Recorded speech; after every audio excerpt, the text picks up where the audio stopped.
Wa an Salamah bin Al-Aqwa radhiyallahu anhu, dan diriwayatkan dari Salamah bin Al-Aqwa radhiyallahu anhu.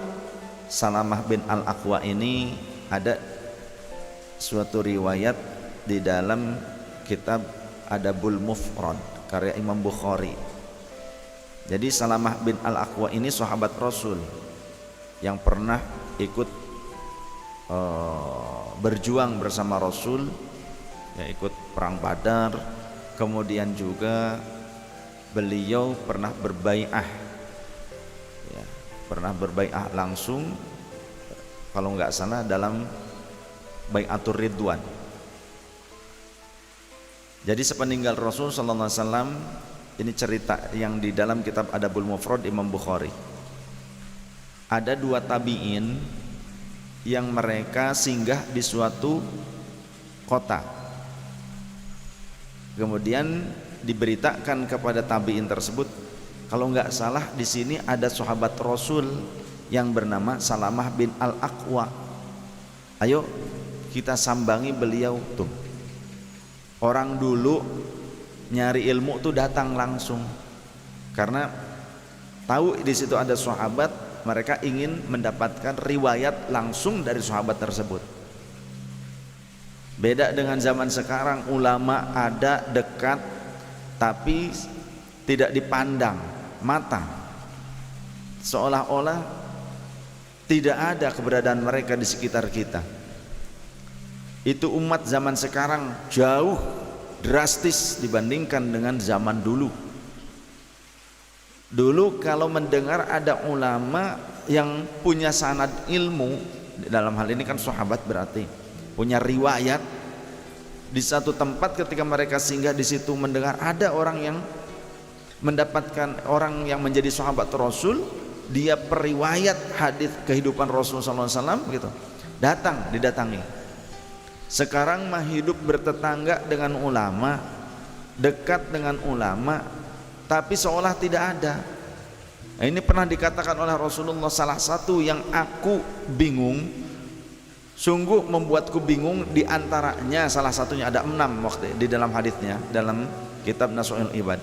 Salah satunya ulama di tengah-tengah umat atau masyarakat yang tidak peduli dengan mereka nanti di akhir zaman. Kemudian juga masjid di tengah-tengah kaum muslimin yang tidak mau memakmurkannya. Kemudian wanita solehah yang berada pada kekuasaan laki-laki yang tolih, yang buruk perilakunya. Istrinya solehah, suaminya tolih, jelek perangainya, akhlaknya buruk. Dan juga laki-laki yang soleh yang bersanding hidup bersama wanita yang tolih, wanitanya buruk perangainya, buruk perilakunya. Suaminya soleh, wanitanya buruk akhlaknya. Itu membuat Rasulullah Sallallahu Alaihi Wasallam bingung, aneh katanya, ta'ajab. Aku menjadi aneh. Salah satunya lagi, mushaf di rumah orang yang tidak mau membacanya. Ini di akhir zaman sudah banyak seperti itu. Beli mushaf tapi nggak mau mempelajarinya, nggak mau membacanya, dipajang doang. Itu sudah diprediksi oleh Rasulullah di akhir zaman seperti itu. Nah, termasuk tadi ulama di tengah-tengah manusia yang tidak peduli dengan mereka, tidak peduli mengambil ilmu dari mereka, tidak peduli dengan kehidupan mereka, tidak peduli dengan penghidupan mereka juga, tidak peduli dengan kesehatannya, tidak peduli. Itu aneh. Nah, Salamah bin Al-Aqwa ini dikabarkan kepada dua tabi'in tadi, beliau ada di kota ini. Maka kata dua tabi'in, yuk kita datangi sahabat Salamah bin Al-Aqwa. Datanglah, mengetuk pintu, salam, assalamualaikum. Kemudian sahabat Salamah membuka pintu. Dari mana tuan-tuan? Kami dari Madinah contoh, atau dari suatu daerah. Oh, ini rumahnya sahabat Salamah. Betul, silahkan masuk, selamat datang gitu.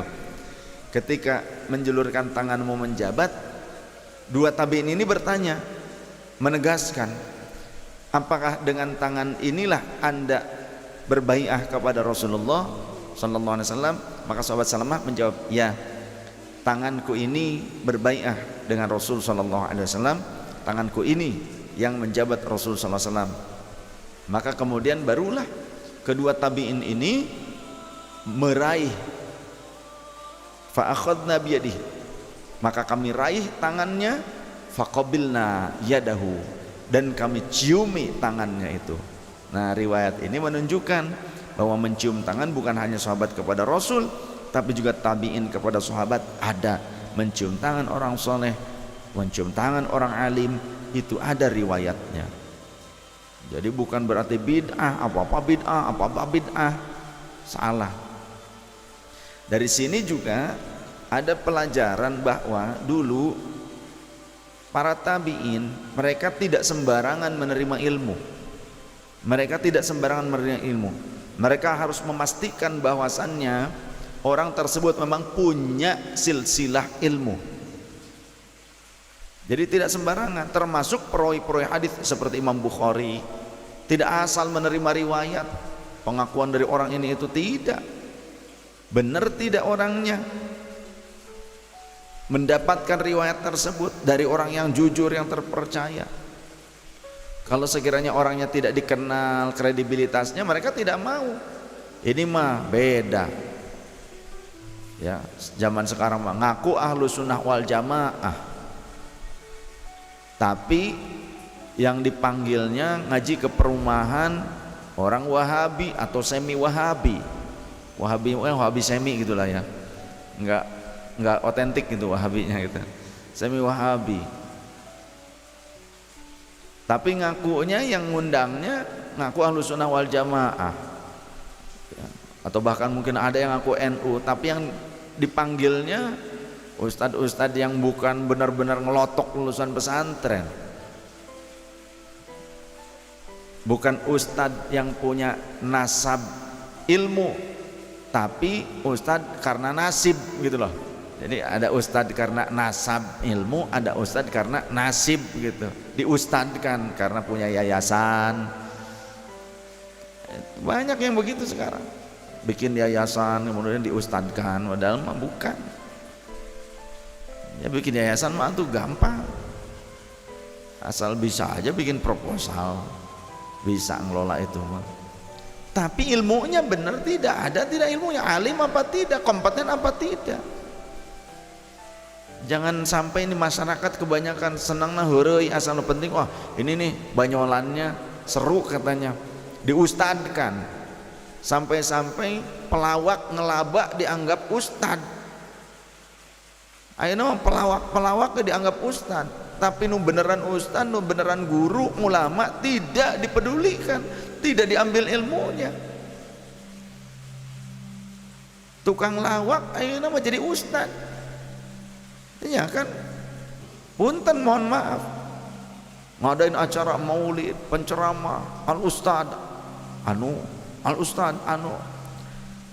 padahal tidak diketahui kompetensi ilmunya. Bahkan sekarang ada artis-artis sinetron jadi ustad karena sepi job, karena corona mendadak jadi ustad. Bicara serampangan, ini sudah diprediksi oleh Rasulullah akhir zaman. Kata Rasulullah, innallaha la yantazi'ul ilma intiza'an yantazi'uhu minal ibad. Sesungguhnya Allah tidak mencabut ilmu dari manusia begitu saja. Walakinnallaha yantazi'ul ilma biqabdil ulama. Akan tetapi Allah akan mencabut ilmu dari manusia dengan cara mewafatkan para ulamanya. Hatta idza lam yabqa alimun, atau hatta idza lam yubqi alimun, sehingga ketika Allah tidak menyisakan lagi orang-orang alim, ketika orang alim itu langka, ittakhadhan nasu ru'usan juhalan, manusia pada saat itu akan memilih ataupun menjadikan pemimpinnya, muftinya, ustadznya, rujukannya dari kalangan orang-orang bodoh. Ulama pesantren masih banyak, tapi banyak anak muda saat ini gandrung kepada mu'allaf yang tidak bisa baca Quran acan, hanya pinter orasi doang. Aneh, ulama yang benar faham, bukan cuma bisa baca Qurannya, faham dalaman-dalamannya, uslubus syariah faham, tidak dipedulikan. Sekarang banyak yang seperti itu, anak-anak muda terutama. Anak-anak tua juga banyak yang ikutan. Orang yang ngelotok ilmunya benar, bisa baca kitabnya, faham, nggak diambil ilmunya, nggak diperhatikan. Tapi mu'allaf baru masuk Islam, mohon maaf bukan karena mu'allafnya, tapi ini tentang masalah merujuk sebuah ilmu agama, urusan agama, harus tahu dan memperhatikan dari mana amman ta'khudunahu, dari mana kalian mendapatkan atau meraih ilmu tersebut. Jangan serampangan, jangan asal-asalan, raih ilmu dari sumbernya yang benar. Al ilmu bitta'allum, datang kepada sumber ilmu.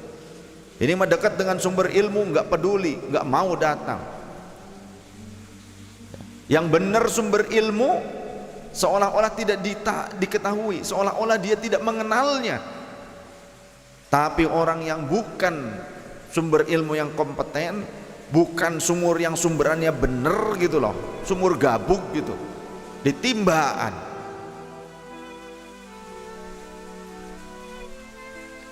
Umat ini sekarang udah kayak begitu.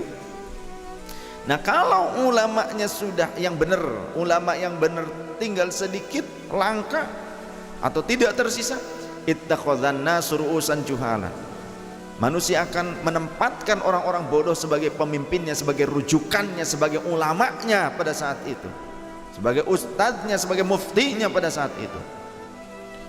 Jangankan ulama tinggal sedikit ataupun langka, sekarang ulama ada masih banyak pun umat sudah berani seperti itu. Maka terjadinya ekstremis, munculnya ekstremis karena mereka jauh dari ulama yang benar punya sanad ilmu sampai Rasulullah. Maka beda sanad, beda ilmu, beda pendidikan, beda adab, beda hasilnya juga. Ada yang benar jadi orang soleh, ada yang malah jadi orang toleh. Ada yang jihad fisabilillah, ada yang ternyata jihad dalam terorisme, salah kaprah. Itu akibat jauh dari ulama yang memegang sanad ilmu. Nah, kalau sudah seperti itu bagaimana? Fasu'ilu fa'aftau bighairi ilmin, kata Rasul. Orang-orang seperti ini, orang-orang bodoh yang diulamakan, ketika ditanya akan menjawab tanpa landasan ilmu yang pasti, tanpa landasan ilmu yang tepat, tanpa kompetensi ilmu yang benar. Fadallu wa adallu, mereka akan sesat dan menyesatkan orang lain. Hati-hati, akan sesat menyesatkan orang lain. Hati-hati itu ya. Jadi banyak sekarang seperti itu. Ulama yang benar gak mau didatangi, gak mau dijadikan rujukan, asal resep hore dijadikan rujukan, asal pinteng ngomong-ngomong orasi-orasi tanpa ilmiah yang tepat dijadikan rujukan. Rusak yang seperti itu. Wa an Salamah bin Al-Aqwa radhiyallahu anhu an rajulan akala 'inda Rasulillah sallallahu alaihi wasallam bishimalihi. Sesungguhnya seorang laki-laki dia makan di dekat Rasul sallallahu alaihi wasallam, ya, bersama Rasul, maksudnya inda Rasulillah di sini dekat dengan Rasul dan bersama Rasul. Bishimali, tapi makannya pakai tangan kiri. Faqala, maka Rasul berkata, kul biyaminika, makanlah dengan tangan kananmu. Ini penting ya, saya ulangi, kemarin saya ceritakan ada kalanya kita disuguhi makanan stik golf lah, stik biliar lah, stik apa, kan ada pisau, ada garpu. Seringkali pisau di tangan kanan, garpu di tangan kiri. Pisau di tangan kananmu, garpu di tangan kirimu. Nanti yang menyuapkan makanan itu tangan kiri pakai garpu, balikin. Kalau kata orang lain katrok, biarin kata orang lain, asal jangan kata Allah dan Rasulullah gitu. Kudu kuat keimanan orang. Atau kalau mau supaya kagok kalau pakai tangan kiri mah pisaunya, ya sudah pakai tangan kanan dulu tapi dipotongin kecil-kecil dulu tuh dagingnya. Itu pun kalau daging. Ya, kalau steak golep mah hese.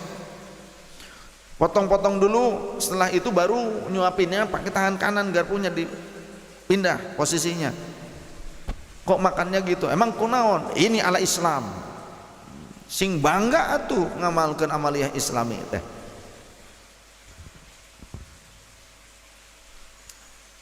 Makan di resepsi kita mah ngebelain jongkok daripada berdiri. Jongkok atau duduk di mana? Kok makannya gitu katanya, daripada sia nangtung kos onta gitu. Gitu tuman. Qala, ketika kata Rasul, kul biyaminika, makanlah dengan tangan kananmu. Qala, lelaki tersebut berkata, la astati'u, mohon maaf ya Rasul, aku tidak bisa. Qala, Rasulullah kemudian bertanya atau berkata, lastata'ta, tidak, istata'ta, kamu pasti bisa. Ma man'ahu illal kibru, yang menghalangi orang makan dengan tangan kanan adalah kesombongan. Tidak ada yang menghalangi orang makan dengan tangan kanan kecuali kesombongan. Fama rafa'aha ila fihi, akhirnya orang tersebut tidak dapat mengangkat tangannya ke mulutnya karena ternyata mungkin ada cedera. Nah, kalau cedera seperti itu tidak mengapa pakai tangan kiri. Ya, kelanjutannya karena tadinya Rasulullah tidak mengetahui orang tersebut ternyata tangannya tidak mampu sampai ke mulutnya. Yang akhirnya ketika melihat seperti itu ya Rasulullah juga membiarkan, memperkenankan orang itu pakai tangan kiri karena memang ada sebagian orang mungkin karena cedera tangannya patah, ketekuk jadinya nggak bisa nekuk ke sini untuk memasukkan makanan. Ada. Saya juga pernah mengenal orang itu, ada di Perumnas di sini di Blok C. Jadi makan tuh kalau makan bib punten bib sama kalau makan pakai tangan kiri ini dulu kecelakaan. Jadi seperti ini tuh bib katanya gitu. Gak bisa. Ya udah Pak, nggak apa-apa kata saya Pak. Punten ya bukan berarti apa-apa, memang saya tangan kanannya nggak bisa nekuk sampai ke mulut katanya.